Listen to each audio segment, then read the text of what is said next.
Ever wonder why some people just seem safe and others don't? Or why one person is traumatized by their birth, but another is not? In today's podcast, Chantal Traub, a prominent New York City birth facilitator, doula, childbirth educator, and wellness coach, discusses the 3 essentials of safety. Hello, friends. This is Lynn Schulte, and you are listening to the Birth Healing Summit podcast. We are here for meaningful conversations that will transform the way you work with pregnant and postpartum clients. Whether it is a new perspective, tool, or technique, you'll be able to implement it into your practice today. I invite you to sit back, listen with an open mind, and grab the golden nugget today's guest has to offer. Now let's get started. Hello, everybody, and welcome to this episode. I am so blessed to have with us today Chantal Traub. Chantal is a doula, a birth doula, and a childbirth educator. She is a health and wellness coach. She is educating, empowering women in all stages of life. Welcome to this episode, Chantal. So great to have you here. Thank you, Lynn. I'm thrilled to be here with you. So the reason Chantal is here with me today is because back in April, when I did the Birth Healing Summit last April, I had an episode, or one of the interviews was with Ann Duke, and we were talking about polyvagal theory. And I was saying, I'm like, God, wouldn't it be great if all doulas understood polyvagal theory? And Chantal reached out to me afterwards after listening to that, and she's like, I do, Lynn. I use polyvagal theory in birth all the time. And I was just like, oh my God, that's awesome. Well, we should talk about it because I wasn't aware that doulas had that education or awareness. And I think if they don't, they need to, because it's so, so important. And Chantal, tell us why. Why is the polyvagal theory so important in birth? Yeah, I really found it was the missing link. Because it all starts at the beginning with birth. You know, we come into this world wired for connection. We come into this world hoping to be received, or expecting to be received into the arms of another ideally regulated adult mammal. Right. So you're talking from the baby's perspective, right? The baby is the very beginning. We are wired for connection. We expect it. Yeah. It's our biological imperative. Well, and it's even so important in the womb too. Absolutely. Even before, in prenatally, absolutely. Even before that, because we want to do the work before that, 100%. But from a birth coach perspective, so while I work with my clients, absolutely through the lens of polyvagal theory and, you know, adapting to polyvagal principles in the pregnancy prep for birth with that lens, absolutely. But in the birth room as well, because the way we birth matters. So that's so important. So if we come into the world wired for that connection, and actually Dr. Stephen Porges, this is where it all began, because he was working with preemies, and then he discovered that how can one nerve either prime for resilience or for adversity, and that's kind of where it started. And there's this, when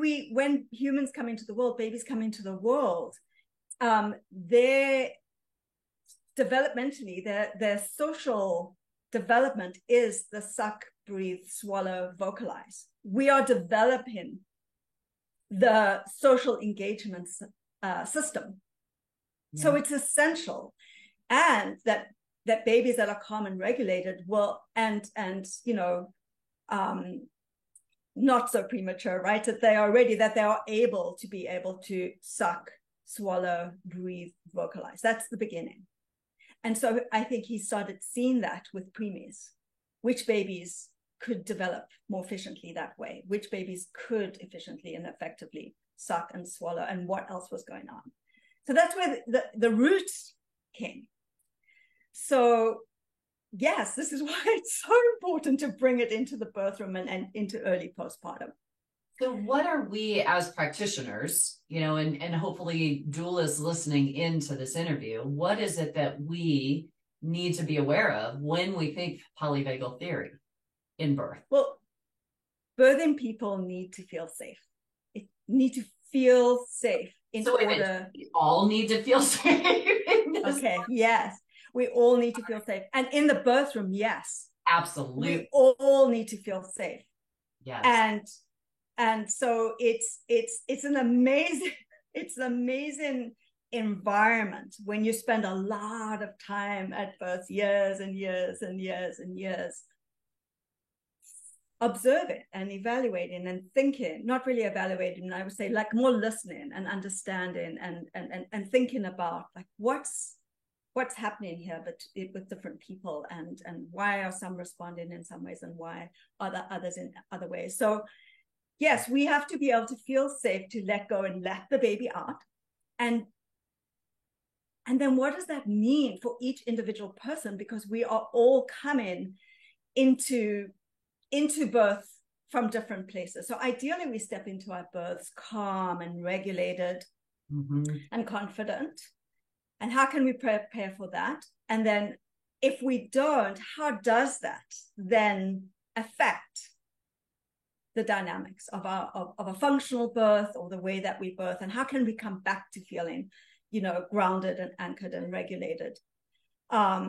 So keeping that in mind, I think for practitioners, whether you are preparing people ahead of time, so it speaks to everyone, physical therapists, coaches, childbirth educators, doulas, because, doulas have this unbelievable opportunity to be that anchor, to offer regulating energy to their clients, and to be able to realize when that person isn't feeling safe, and how can we offer more cues of safety, because you always want more cues of safety than not. It doesn't have to be complete, but though you do want those to overpower.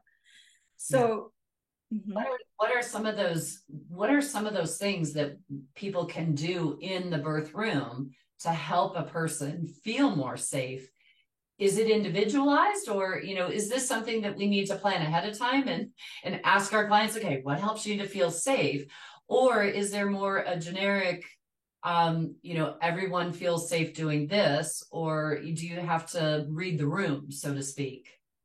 Yeah, you do have to read the room for sure. Or you absolutely have to read the room, because people are coming in with like from wherever they're coming in from, putting out fires, running in here, like it's just, yes, of course. And ideally, yes, it starts before. But so if we have to think about what are the 3 essentials of safety, so that's context, choice, and connection. So as practitioners, we always want to offer context. We don't want to wait for our clients to ask for it. We want to be able to give them the when, the how, the who ahead of time. Consistently letting them know, first of all. So I can kind of weave it into a story in a moment, but then offering choices.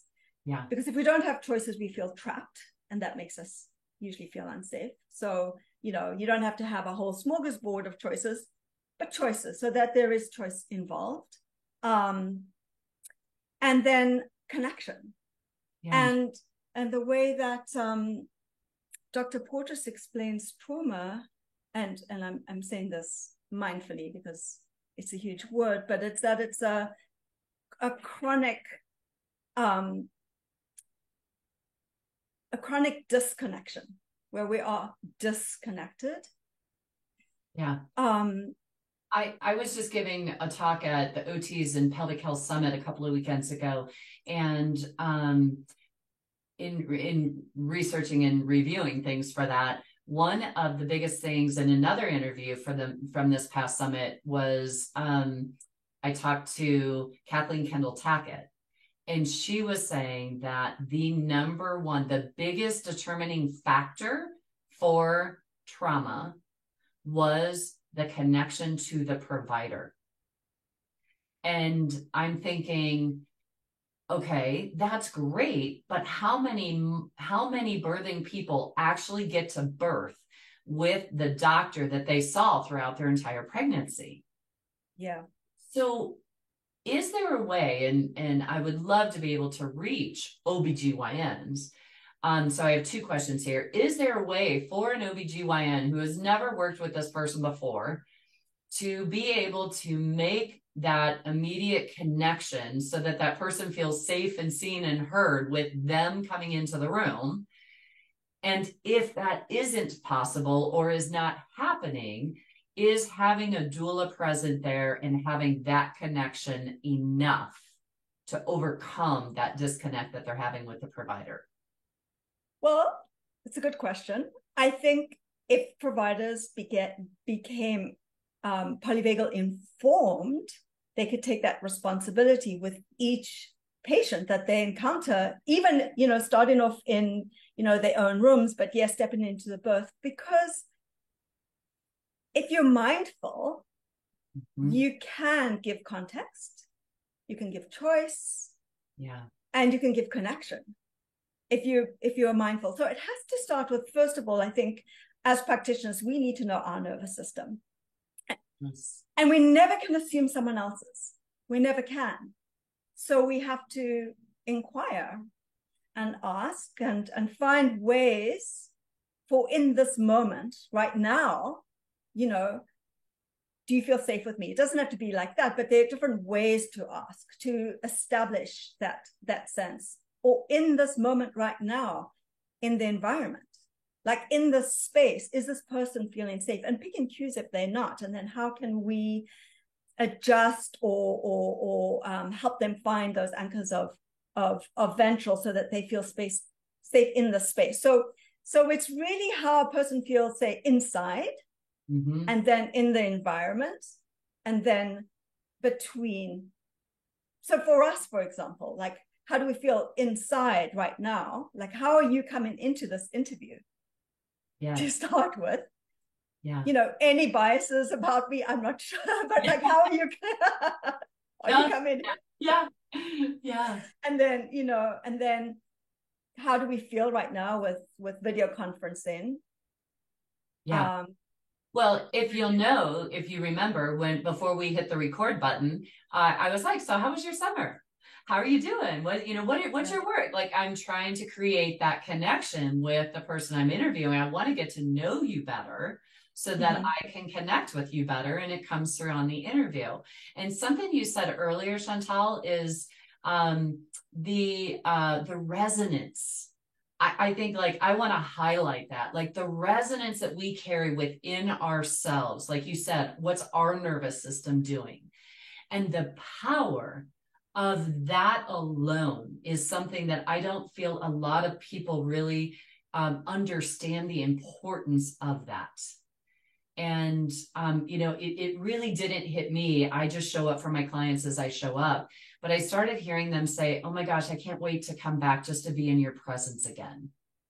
And I was just like, oh, okay, wow, that's awesome. Like, okay, I wasn't doing anything special, but they just really loved the interaction that I created during that session. And I think that is just so important. I know my students have heard me say this a lot. We have to do our own work. We have to regulate our own nervous systems in order to be able to help support another in doing the same. And the other important piece for us as practitioners is to know when we're off. And that, and when our clients question us, are you sure you're okay? To not gaslight and go, oh, no, I'm fine. It's like, really take a moment and check in and go, yeah, you know what? I am a little upregulated right now. I'm dealing with some stress in my life right now. Okay, let me see if I can just calm myself down again and be more present with you today, right now, in this moment. And 100%. Yeah. So when you walk, so when I meet my clients, for coaching sessions, I'll say just a couple of little tidbits. But for example, or if I'm going to walk into the room, if I'm joining my client at their home or in the birth room, I take a moment, to make sure I'm really grounded. I mean, ideally, I have little practices throughout my day, but we're humans. So just catch yourself, because people pick up your nervous system cues, not from what you say. It's, your being. Yes. how you're being. And a lot of times it's unconscious. It is so It is unconscious. Yes. So so there are three organizing principles for polyvagal theory. Okay. And we can go into the hierarchy, maybe at a later time, but I want to focus on, so there's the hierarchy, and then there's the co-regulating, and then neuroception. So Dr. Stephen Porges coined the term neuroception because it's something that's happening below the conscious level. So it's been described in a couple of different ways, and I'll just share the metaphor. I'm sure you've heard it, but it just, to me, I think Deb Dana explains it as a lighthouse. So we're consciously, scanning. Is this safe? Am I safe? Am I not? Am I threatened? Is this life-threatening? And there was another analogy that I kind of really like a very experienced, say, guard dog. It's sleeping on the floor. Yes. It's chill, it's relaxed, but it will, if there's real danger, it perks up, right? It perks up, or it might get, so, right. But depending on, so we want to really honor that neuroception, our intuition, right? Because that's how we scan the room, we scan people. It's that feeling of something's off about someone. So ideally, we're learning to trust our intuition and develop that. Yes. But if we have, let's say, a difficult childhood, or we've had some trauma in our lives, we may have a little bit of a faulty neuroception. And so we pick up danger where there might not be, at that moment. Yeah. And so we respond in different ways. So, the way that I work with my clients sometimes is that to be able to help them ask themselves, like, is this reaction needed right now, at this moment? Is this reaction to that nurse in that room? What's going on? It could be very, so it's a lot deeper just to dive into, but I think the neuroception is really important, because when we get, upregulated, we don't, our ears kind of narrow, we don't see everything in the room, we don't hear everything in the room, and we can mishear things. We can pick up different nuances to what may actually be going on.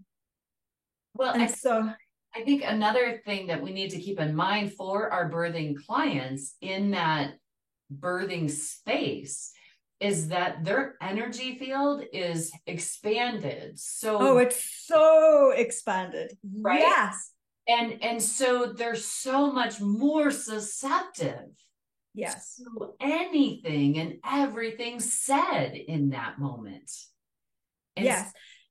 100%. So say there's that new doctor that they've never met before, and the doctor comes right up to them. So the people that are just, so what, let's do this, Lynn. Okay. Right now, where you are, just tell me what your nervous system feels right now. It's actually kind of excited because I'm loving this conversation with you. So I'm a little like, okay, so I'm gonna imagine, just say, and I'll share an example, but I want you to feel in your body what you feel. So if I was a doctor, for those that are not seeing this on YouTube but are just listening, I'm going to say I'm a doctor coming into the room of a birthing person, and I'm coming right up to my client, and I'm right here. Yeah. And I'm talking to them. Or if I pull up a chair and I sit down here and I introduce myself. Yeah. So or if I'm all the way at the back of the room. Where are you? Right. I mean, so the first time when you're up really close, you get into that defensive, mode of like, whoa, too close, too invasive. And then the middle one was like, oh, my body, and just kind of relaxed with that. And then when you moved across the room and you were far away, I was like wanting to reel you in, like, where are you? I can't connect to you. So Yeah, so critical. Just one thing, like if a doctor just thought about where they put themselves in the room when they meet in their patient for the first time. Oh my God, wouldn't this be amazing if this was taught in med school? Wow, Slowly, slowly, we'll get there. right? Yeah, Oh, yeah, let's hope. Let's hope. Yeah. So yeah. just the person's interaction. So what is your thought on, okay, so a doctor comes in and upregulates your client, your birthing client that you're assisting and supporting. What are some of the things that you, as that birthing professional in the room, can do to help someone maybe regulate more or to feel more safe? Yeah.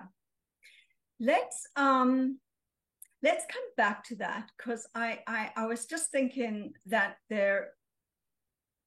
I could share a story where the dynamics of the labor kind of went Oh, let's go there. changed direction and come back to that because I have a story for that for sure. But I think let me tell the story and then we'll kind of pick it apart a little bit. Have fun with it. Right. Okay, so I had a client and she was having an unmedicated birth, and now it was time to push. And she was pushing in like the traditional hospital birthing position, where she's kind of like in a C curve, if you will, kind of. On her And back, legs. on her back, not lithotomy, but She wasn't in lithotomy? not back on her back completely with legs up in kind of stirrups, but like in that kind of C curve position, not that close, but a little bit still on her back. Yes, still on her back, but not quite, completely flat. Us pelvic health therapists are like, she's right on her sacrum that needs to live backwards for the baby. Yeah. Okay, we'll get there. Yeah. Okay. And she was fine. She herself was fine. Like at that moment in time, she was fine, like in that position. And as she started pushing, the baby's heart rate went down, which is not uncommon when the baby is in the birth canal. And yes, we know that the baby's heart rate may go down, but we want it to come right back up. And we are trusting our provider because the provider is now, taking care of mom and the baby. Right. Yeah. And I started noticing the doctor kind of looking at the monitor and getting a little bit uncomfortable, like with a couple of pushes. So I was noticing what was happening. Like she was getting really uncomfortable with that. And then after the next push, she said to my client, I know you don't want an episiotomy, but I'm not liking this tracing of this baby. And if this baby is not born in the next few pushes, I'm going to have to cut you. I'm really sorry, but this baby, it has to be born now. So my client threw me a distressed look. We'd been working together for months, preparing a pelvic floor. I knew she did not want an episiotomy. Yeah. So I quickly said to her OB, I said, may I have the next couple of pushes with my client? And she was like, yes, of course. How can I help? So I said to my client who was like on her back, I said, can you come onto your side? I want to see if we can free the sacrum and give this baby. That needs to be a hashtag.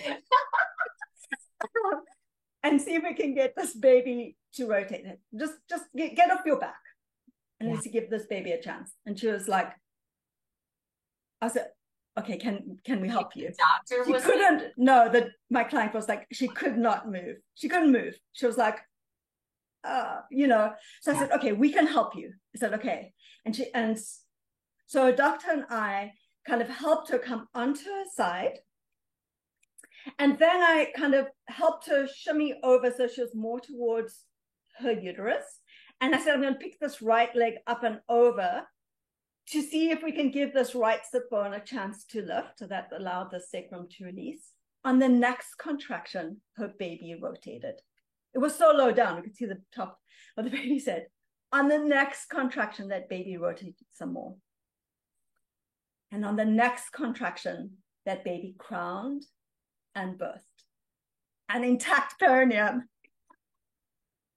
Not a scratch, not a cut, no episiotomy, not a scratch. And that baby was over 9 pounds. It's a tall woman, my client. It's a big baby. Long baby. I hope that doctor learned something there that day, Chantal, about that. Oh my gosh. But but but let's look at the story. Yes, Yes. amazing, Yeah. positive outcome for everyone. Right. The doctor was amazing. She was like, good call. Like it was, she got it. That she was within her concern right there. So she wasn't thinking necessarily out of the box. But Yeah. and of course my client was thrilled. Yeah. But so what's going on? So everybody in the birth room needs to feel safe for positive birth experience. Everybody. Oh my God. I just got that.